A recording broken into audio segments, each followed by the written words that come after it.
Episode में हम बात करेंगे कि अगर आज अपनी लाइफ में आप कुछ कार्डियोवैस्कुलर डिजीजेस या इलनेसेस से सफर कर रहे हैं, like diabetes, like blood pressure, BP, और आपने बहुत सारे डॉक्टर्स को, बहुत सारे हॉस्पिटल्स को कंसल्ट कर चुके हैं from years and year, but आज तक आप मेडिकेशन पे हैं and there is no improvement that you have seen in your illnesses, in your condition. उस सिचुएशन में आप क्या कर सकते हैं? Can you reverse this illnesses? If yes, how can you reverse that? हम इसके बारे में बात करेंगे कि अगर आप अपने ऑफिस में, अपने वर्क प्लेस में कुछ आर्ग्यूमेंट्स होते हैं, कुछ डिसएग्रीमेंट्स होते हैं with your colleagues in your work place, in your office, how do you manage दो सिचुएशंस इन अ वे कि आपकी रिलेशनशिप नेगेटिवली इफेक्ट ना हो अपने कलीग्स के साथ। और हम इसके बारे में बात करेंगे कि आप अगर आज मैरिड है, रिलेशनशिप में है और आपका partner is a total narcissist according to you, और वो आपको नहीं समझते हैं, वो आपसे बहुत सारे डिसएग्रीमेंट्स करते हैं and she thinks that the entire world, entire life revolves around her, how do you handle that situation in your relationship? These are the questions that is going to be answered in today's episode. So if you want answers to all these questions, make sure that you stay with me till the very end of this episode.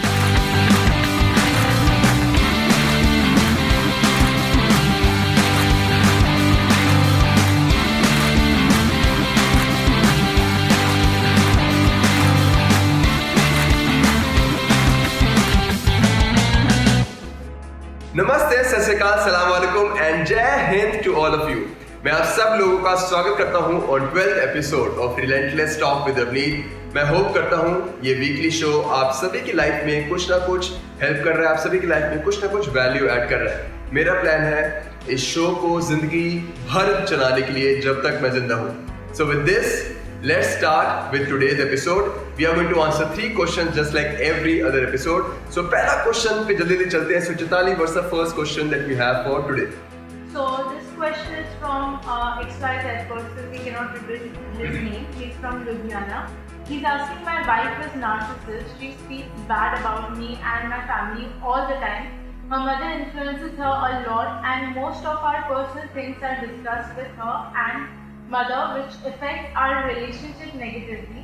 Also, when it comes to sharing financial responsibilities, she believes her money should only be spent on her and I should take care of everything else, including household expenses, children's expenses, etc. Lot of disagreements because of her narcissist nature. How should I deal with her?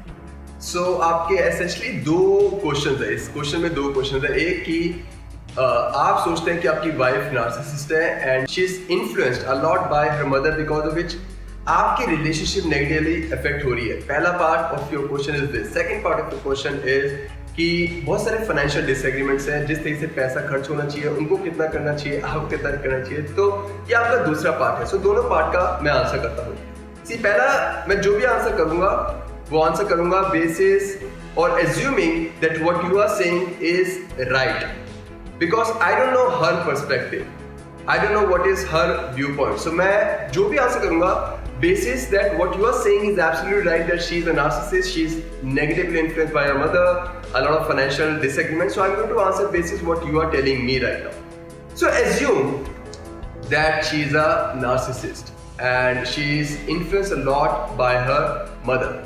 See, ये कर क्या रहा है? पहली चीज आपको, पहली चीज ये कर रहा है कि आपको लगता है कि मेरी wife is narcissist, she is getting negatively influenced by her mother, she is discussing a lot of things about this home, in that home, because of which a lot of negativity is coming, a lot of interference is coming in this home which according to you should not happen. उससे सबसे पहली चीज जो हो रही है वो ये हो रही है कि आप इमोशनली और मेंटली इफेक्ट हो रही है। ये सब चीजें आपको इमोशनली मेंटली इफेक्ट करिए। अब आप बोलोगे रवनीत ऑब्वियसली इफेक्ट करेगा ना, क्यों नहीं करेगा?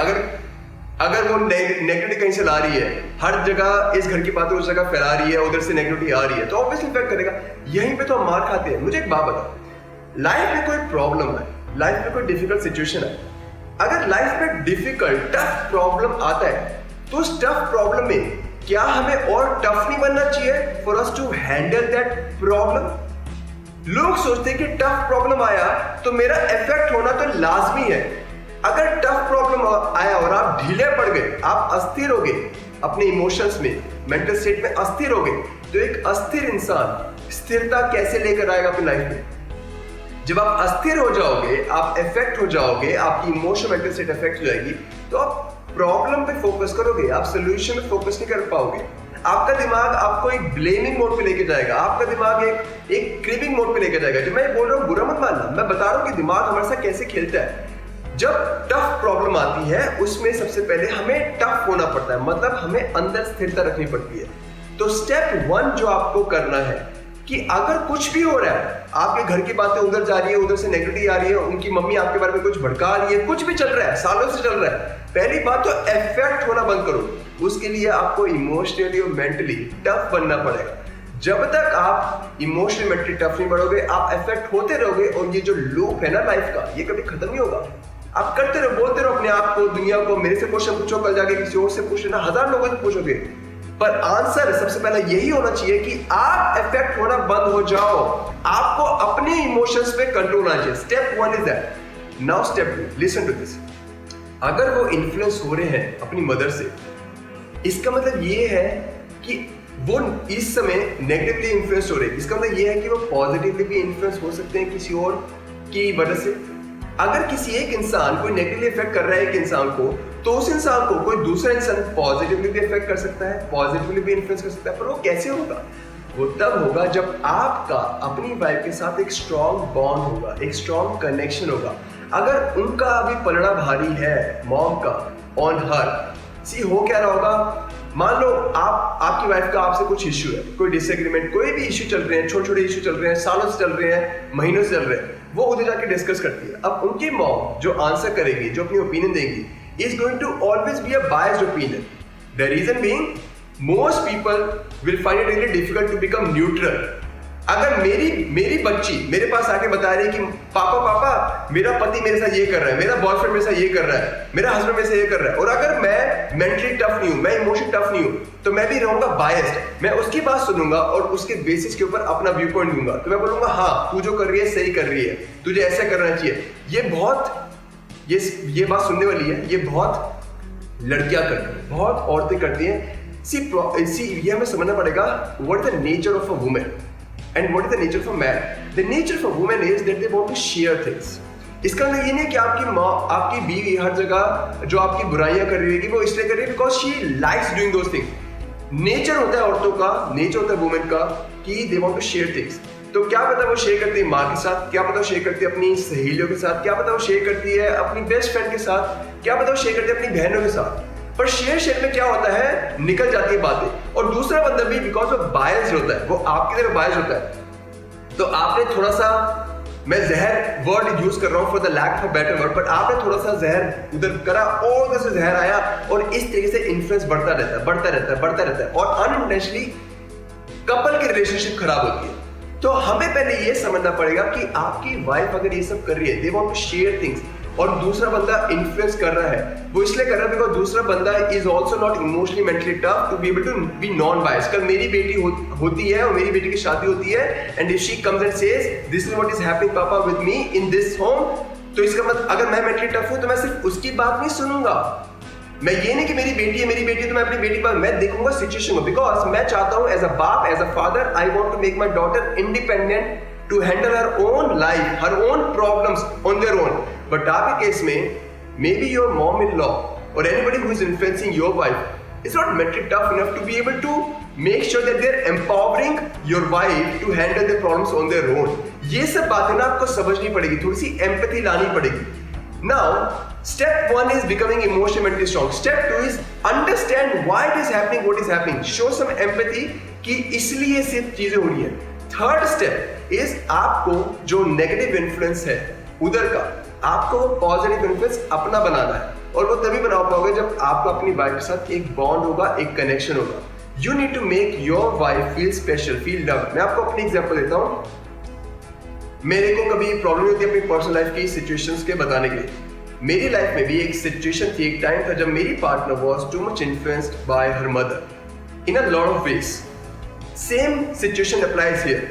शी वाज बायस्ड बिकॉज उनकी डॉटर थी, तो obviously she will be biased towards her daughter. But मैंने क्या करा, मैंने ये करा that for me to be able to reduce that influence, I started increasing my influence. I cannot teach you how to influence your partner in this because it takes time. I teach this in detail, but I started increasing my influence. I started making my partner feel special, feel love, feel care. कि जो अगर मेरे से भी problem है वो मेरे से डिस्कस करे, बाहर जाके डिस्कस ना करे, क्योंकि तीसरा बंदा कभी दो बंदों की प्रॉब्लम सॉल्व नहीं कर पाएगा until they are matured enough mentally, until they are matured enough emotionally. Maturity age से नहीं आती है, मैच्योरिटी दिमाग किस तरीके से चलाना है उस तरीके से आती है, with all respect to everybody. So मैंने अपना इन्फ्लुएंस बढ़ाना स्टार्ट करा, जिसकी वजह से today my partner has become person कि हमारे बीच में कोई इश्यू हो, कोई प्रॉब्लम हो, घर की हो, कोई मेरे से हो, कुछ भी हो, वो माँ से, सहेलियों से, इधर से उधर से डिस्कस नहीं करेगी. और ये सब मैं इसलिए कर पाया क्योंकि मैंने वो पहला स्टेप करा that I was emotionally mentally strong. Second, I understood why she is doing what she is doing. Third, I increased my influence by making sure I applied the techniques of influencing her to be able to understand that only if she is becoming empowered to resolve the situation, to resolve the problem that she has in a relationship with me, between us, then only our relationship is going to become strong. So these are 3 steps that I followed for me to be able to make sure that I am making my partner also come to a situation where we are resolving problems on our own. Second part of your question, that financial disagreements है, उनको कहाँ पैसा खर्च करना है और घर में कैसे पैसा खर्च होना चाहिए, वो सिर्फ अपने ऊपर पैसा खर्च करती है, मेरे को हर चीज देखनी पड़ती है. सी कोई एक औरत होगी ना, अगर वो कमा रही है और अगर ज्यादा कमा रही है, कम कमा रही है, अगर वो घर पे पैसा नहीं दे रही है या अपने बच्चों पे पैसा नहीं खर्चना चाहती है या घर की चीजों पे नहीं खर्चना, सिर्फ अपने ऊपर खर्चना चाहती है, आपको सपोर्ट नहीं कर जाती है एज अ हस्बैंड, इस सिचुएशन में हमें अपने आप को देखना चाहिए कि what is it lacking in me as a husband, in me as a partner, in me as a lover, because of which my partner, my wife is not contributing. Because एक औरत कभी भी फाइनेंशियली कंट्रीब्यूशन से पीछे नहीं हटेगी. अगर वो आपको प्यार करती है, अगर वो आपको रिस्पेक्ट करती है, अगर वो रिलेशनशिप को रिस्पेक्ट करती है, वो पीछे नहीं हटेगी. उसमें इतना हो या इतना हो, अगर कोई पीछे हट रहा है, maybe there is a lack of strong bond, there is lack of strong respect, lack of connection. So we need to look at how to improve the relationship. And जब मैं आंसर दे रहा हूँ, आपको लग रहा होगा रवनीत ये तो सब चीजें आप बता रहे हो कि मेरे को क्या करना है, मेरे को क्या, मैं ये क्यों समझूं. अगर आपको सच में चीजों को रिजॉल्व करना लाइफ में, चाहे वो रिलेशनशिप हो, चाहे वो किसी भी एरिया में हो, you need to own it up, you need to take the responsibility, because mental toughness, the first principle of mental toughness means no matter what is happening in our life, whether it is our fault or not, कोई हमारे साथ कुछ भी कर रहा हो, पहली चीज we need to take the responsibility to be able to fix it. So in this case also आपको ये देखना है कि अगर दूसरा बंदा फाइनेंशियली कंट्रीब्यूट नहीं कर रहा, तो कहीं ना कहीं relationship is not strong enough. So you need to show empathy, you need to show care, you need to show love, you need to be able to increase the connection that you have in your marriage, in your relationship, and take the responsibility, because relationship आपकी भी है, right? Somebody has to take the initiative. अगर आप सोचते रहोगे वो करे, वो क्वेश्चन नहीं पूछ रहे मेरे से, आप क्वेश्चन पूछ रहे हो. उनको पता भी नहीं होगा उनका दिमाग उनके साथ क्या कर रहा है, आपको तो पता लग रहा है ना जब आप क्वेश्चन कहां से सुन रहे हो. तो आप करो, because you need to own your life, and when you do it, other person will also start reciprocating it. So I hope I've answered your question. It was a long answer. With this, let's move to the second question that we have for today. So Chaitali, what's the second question? So this question is from Manoj from Kolkata. He's asking that how to handle conflicts with your colleagues who are at the same level in office but have different perspective to deal with a particular problem, and also ensuring that relationship gets better in long term. Okay, so पहला चीज कि there are going to be people who will have different opinions. हर किसी की opinion, हर किसी का view point same नहीं हो सकता. अगर हर कोई हमारे जैसे दुनिया में सोचेगा ना मनोज, हर कोई इंसान 7.8 बिलियन पीपल हम चाहे ना मेरे से एग्रीमेंट करे, मतलब मेरे जैसे सोचे, मैं बता रहा हूँ लाइफ नहीं संभाल पाओगे, कोई नहीं संभाल पाएगा. अगर आज जैसा मैं सोचता हूँ, जैसा मैं दिखता हूँ, जैसा मैं बोलता हूँ, जैसा मैं काम करता हूँ, जैसा मेरा बिहेवियर है, अगर मेरे घर में बिल्कुल मेरे जैसा एक और इंसान आ जाए ना, मुश्किल हो जाएगी चीजें. बिल्कुल तुम्हारे ऐसी चीजें कभी नहीं होनी चाहिए, and that is the beauty. So पहला चीज आपको जो करना है कि अगर आप ऑफिस में डिसएग्रीमेंट्स हो रहे हैं, ऑफिस में आर्गुमेंट हो रहे हैं with your colleagues on something, पहली चीज तो एक्सेप्टेंस लाओ कि इस दुनिया में पूरी तरीके से एक्सेप्टेंस लाओ, जरा से भी रेजिस्टेंस नहीं होनी चाहिए. कहीं ना कहीं रेजिस्टेंस होती है ना कि वो मेरे से एग्री नहीं कर रहा, वहीं पे ईगो आता है, तभी फिर चीजें रिजॉल्व नहीं होगी। तो पहला जो बेसिक पॉइंट होगा ना, रूट कॉज, वो होगा एक्सेप्टेंस, कि दूसरा बंदा की अलग सोच है, दूसरे बंदे के अलग बिलीफ है, दूसरे बंदे का अलग कंडीशनिंग है, दूसरे बंदे का अलग संस्कार है। सब बंदे चाहे वो गलत हो, व्यू पॉइंट सही हो, वो नहीं, उसमें नहीं जा रहे, बट ये एक्सेप्टेंस मिलाओ कि दूसरे बंदे अलग होंगे, बिकॉज यही है एक beauty of being human beings. हर कोई अगर आपकी तरह हो जाए ना तो आप भी सह नहीं पाओगे। अगर आपके जैसे कोई दिखने भी लग जाए ना, जैसे आप दिखते हो मनोज, तो आप नहीं देख पाओगे अपना हमशक्ल। प्लीज समझो ये बात को। तो पहला स्टेप एक्सेप्टेंस। दूसरा स्टेप, अगर डिसएग्रीमेंट हो रहे हैं किसी चीज पे, you are trying to resolve a problem और अभी डिसएग्रीमेंट हो रहे हैं, इश्यूज हो रहे हैं, तो पहला जो दूसरा स्टेप करना है, make sure before you discuss on a problem, make sure जिस बात में आपको साथ में काम करना है, आप एक प्रेसिडेंट सेट करो, एक होमवर्क करो, एक ग्राउंड वर्क करो before you have a discussion on a certain problem that both of you are trying to resolve और multiple people are trying to resolve. Set a precedent. Precedent का मतलब आप एक बात करो उनसे पहले कि guys, we are going to now work on this problem और we are going to work on this project. इस प्रोजेक्ट में काम करते करते, इस प्रॉब्लम का सोल्यूशन निकालते निकालते हमारे बीच में क्या पता कुछ डिबेट्स हो, क्या पता हमारे डिफरेंट व्यू पॉइंट्स हो। I think before we start the discussion, we should be okay to listen to each other's viewpoints, no matter how different it is.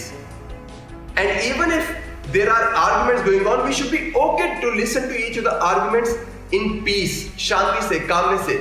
लोग कभी प्रेसिडेंट सेट नहीं करते हैं बिकॉज दे एक्सपेक्ट कि हाँ discussion start हो जाएगा, ये अपना व्यू पॉइंट देगा, मैं अपना दूंगा। जब वो अपना व्यू पॉइंट देता है तब दूसरा बंदा इंटरप्ट करता है, ये अपना देता है, दूसरा बंदा इंटरप्ट करता है। कोई इंटरप्ट नहीं करेगा तो बाद में डिसएग्री करेगा बिकॉज उनका ईगो हिट होता है। अगर पहले से हम प्रेसिडेंट सेट करते बाय बीइंग मैच्योर इनफ कि गाइस हम दोनों अलग सोचते हैं और हमारे सोचने का तरीका अलग है, तो जब हम ये डिस्कशन स्टार्ट कर रहे हैं, जब हम ये प्रॉब्लम पे काम कर रहे हैं, क्या पता हमारे व्यू पॉइंट्स डिफर हो, क्या पता हमारे सोचने का तरीका डिफर हो, क्या पता सेम प्रॉब्लम को, हमारा मोटिव तो सेम है, प्रॉब्लम को सॉल्व करना है, सोल्यूशन निकालना है, मोटिव सेम है। तो अगर मोटिव सेम है और अगर डिफरेंट व्यू पॉइंट्स भी है, तो क्या हम मैच्योर इनफ हो सकते हैं to listen to each others view points in calm way, in peaceful वे। आप एक प्रेसिडेंट सेट करो। So second step is president. इस तरीके से आप एक ग्राउंड वर्क, एक होमवर्क कर रहे हो जिससे लोग को ना स्टेबिलिटी वाली सिचुएशन में लेकर आ सको। तीसरा स्टेप, जब आप दोनों एक दूसरे से बात कर रहे हो और अगर व्यू पॉइंट्स डिफर करते भी हैं, नेवर इंटरप्ट। अगर दूसरा बंदा इंटरप्ट कर भी रहा है, आप अपने ईगो लाके खुद इंटरप्ट मत करो कि I also have to give it back. आप इंटरप्ट मत करो। Never interrupt, let the other person finish. These are 3 steps that you need to follow, and for you to make sure कि आप एक रिलेशनशिप को अच्छे से बना रहे हो for a long term, for any relationship, for any person to have a great relationship with any human being over a long term, the only thing that you need to do is you need to make sure that you show empathy, you show care, you show love if you can to the other person, just like you want other लोग हमें treat करें, उसी तरीके से हमें भी other लोगों को ट्रीट करना चाहिए उस तरीके से। कोई भी रिलेशनशिप एक अच्छी रिलेशनशिप बन सकती है over a long period. So this is what my answer to your question will be. I hope this is going to help you at your office, at your work place. With this, let's move to the last and the third question that we have for today. So this question is from Mayuri from Jammu. She's asking that I have been suffering from high blood pressure and diabetes from many years, and I have consulted many doctors and experts to get rid of it, but with no success. I know you are not a doctor, but hearing you speak, I have a feeling that you could suggest something which can help me to get rid of these problems permanently. Please suggest. बिल्कुल मयूर, मैं कुछ suggest कर सकता हूँ। I hope that is going to help you. पहली चीज, thank you for asking this question. Okay, now ये जो आप चीजें बोल रहे हो, बीपी प्रॉब्लम, डायबिटीज प्रॉब्लम, ये बहुत कॉमन हो चुका है। इंडिया में नहीं, पूरी दुनिया में कॉमन हो चुका है। ये क्यों कॉमन हो चुका है? ये कॉमन इसलिए हो चुका है क्योंकि ये सारी जो प्रॉब्लम है, BP, diabetes, asthma, knee pain, joint pain, thyroid, ये सारी प्रॉब्लम जो है ये हमारे लाइफस्टाइल इलनेसेस है। लाइफस्टाइल इलनेसेस का मतलब होता है हमारे लाइफस्टाइल, जिस तरीके का हमारा लाइफस्टाइल, हमारा खान पान, हमारा एक्सरसाइज करना ना करना, हमारा सोचना, हमारा स्ट्रेस लेवल, इसकी वजह से पैदा होता है। और अगर ये लाइफस्टाइल इलनेस है, मतलब लाइफस्टाइल की वजह से हुआ है, तो क्या ये लाइफस्टाइल चेंज करके हट भी सकता है? एब्सोल्युटली। पर प्रॉब्लम ये होता है, लोग लाइफस्टाइल चेंज नहीं करते, लोग आदी बन जाते हैं दवाइयों के। 30 के हुए, 31 के हुए, स्ट्रेस हुआ, ये हुआ, मोटापा हुआ, बीपी प्रॉब्लम स्टार्ट हो गया, ब्लड प्रेशर हाई, डॉक्टर के पास गए। डॉक्टर जनरली आपको सजेस्ट कर देंगे एक एंटीबायोटिक। डॉक्टर्स आपको सजेस्ट कर देंगे बीपी मेडिकेशन, डायबिटीज के डायबिटीज मेडिकेशन।